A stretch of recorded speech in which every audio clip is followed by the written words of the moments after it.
Magandang araw, ako po si JM De Jesus para sa Pasada Balita ngayong alas 2. Nakahanda na ang Department of Agriculture o DA sa posibleng maging epekto ng mga pag-ulan na dala ng low pressure area at ng southwest monsoon o hanging habagat.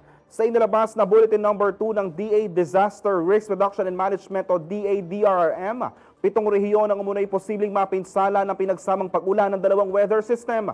Kasama rito ang Cagayan Valley, Central Luzon, Calabarzon, Mimaropa, Bicol, Western Visayas at Negros Island Region. Ang nasabing mga rehiyon ay may pinagsamang taniman na aabot sa 770,461 hectares at malaking bahagi nito o 628,224 hectares ay ang mga palayan at 142,237 hectares ang maisan.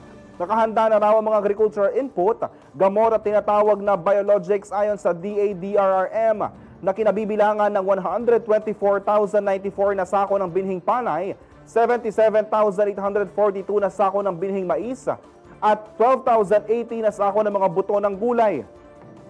May nakastock na supply rin ng National Food Authority o NFA na nasa 2,378,903 na sakong bigas para sa ipamamahagi sa mga lokal na pamahalaan at sa iba pang disaster relief agencies.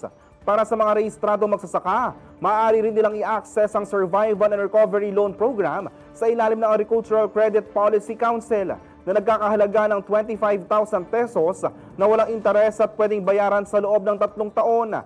Pwede rin sila makatanggap ng identification or indemnification mula sa Philippine Crop Insurance Corporation at makinabang sa Quick Response Fund upang makabawi kung kinakailangan. Nagpaalala ang ahensya sa mga magsasaka at mangingisda na maagang anihin ang mga hinog na pananim, ilikas sa mga kagamitan, alagang hayop, isda at bangka, at mag-monitor sa lagay ng panahon upang mabawasan ang pinsala mula sa mga pag-ulan.